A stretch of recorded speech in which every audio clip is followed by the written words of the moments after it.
We're here in Dunedin where you're experiencing your first training camp with the Toronto Blue Jays. What has this experience been like? You're the new kid in school in a way. Yeah, it's been great. I came down early. Wanted to get acclimated and get used to everybody and try to remember names and faces and all that. So I feel like I'm in a good rhythm now. It took like a week, and after that, I was very comfortable. So I'm really enjoying it so far. When you signed with the Toronto Blue Jays, there was a stat they put out and a stat that is still being thrown out everywhere that out of the last 4 seasons, you're the only pitcher to strike out at least 200 plus batters for 4 consecutive seasons. When you go into spring training, what is something you are working on? I know that's a generic question, but it's like I'm sure you guys are always tinkering with something. I'm just trying to, figure out how to be a little more consistent and be my best version more often. And I think the pitching development and the pitching staff side of things here is really good, and they've given me a lot of things to focus and work on. And the thing with baseball and pitching is you can really only work on one or two things at a time, and especially spring training now when we're trying to get our mechanics and everything dialed in. There's a lot of steps you got to take with it, building up arm strength, getting everything locked in. So we're taking it one step at a time, but I've thrown one live, and the ball's coming out good, and I really like where my game's at. For you, I know some players love the live VP and some do not like it. How do you feel about it? Where do you stand on that? I like it just because it's like that next, phase of training in terms of, taking steps towards actual game. Bullpens are good, but when you get a batter in the box, it's different. So getting the visuals down, everything just speeds up a little bit. So I think they're very useful. When we talk about your new teammates, Davis has been known for the duster. He has the mustache. You thought that maybe you were inspired by his. You came in with a full beard, now rocking this. Is there any truth to this? Or are we just having conspiracy theories? Well, if you go look at some photos from 2022, I did have a mustache. So I've been on the mustache train for a couple years, but I get bored, so I mix it up a lot. Well, the thing that I love that you mix up a lot, the walk, the fit photos, or whatever it may be, of different vintage T-shirts on. People are talking about. Are you getting them from online or in stores when you're vintage shopping? Mostly eBay. I have gone to some stores, and I know everyone's been messaging me saying to check them out in Toronto, so yes. I'll definitely check them out there, but mostly eBay. Mostly eBay so far. When you're doing your eBay search, what are some of the keywords that you're putting in? It could be just vintage AOP, Disney AOP. If there's a specific movie I want to go after, there's some different movies have cool vintage stuff and designs, but no, it's mostly just like vintage AOP and just scrolling down and seeing what's there. Can you talk about some of the ones that you've already worn to spring training? People have been loving it. Yeah, so unfortunately the best one I wore, there wasn't any pictures of it, but I've worn, I think, a couple of Mickey Mouses and a Donald Duck, and then I wore my best one, which is my Aladdin Grail, my Aladdin Genie Grail, but we don't have any pictures of it, so I'm going to have to wear it again. You are going to have to wear it again. Did you at least take a picture of it? Oh, yeah, I got pictures of it. Yeah. All right, we're going to have to get our hands on those. What is it about the vintage tees that you love?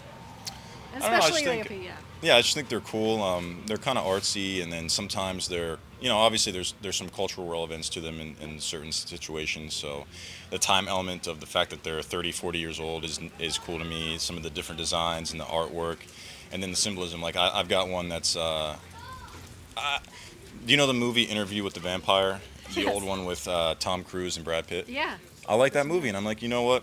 I'm going to see what we got vintage-wise here. Okay. There's a cool vintage tee. It's got Tom Cruise in the background dressed as a vampire. I'm like, you know what? I like the colors. I like the design.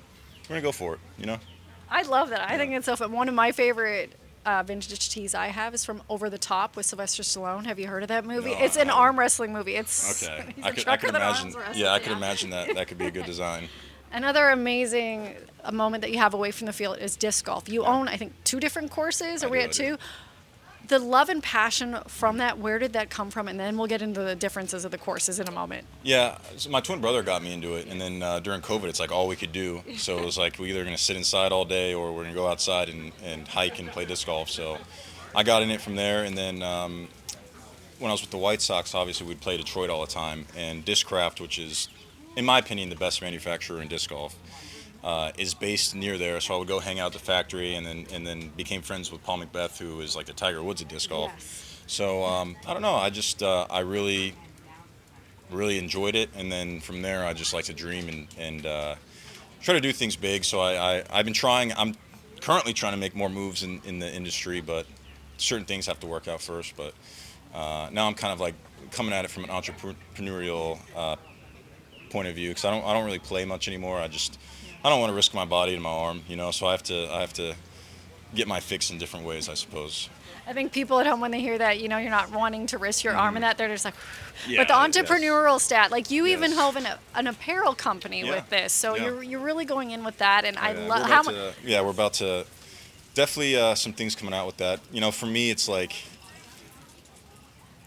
I can only do so much with it just because obviously I'm focused on baseball. Yeah. So it's like it's about getting the right team and right people and having a vision. So I've made really good connections, and I'm hoping I'm able to kind of branch out and yeah, try to build a little empire with it.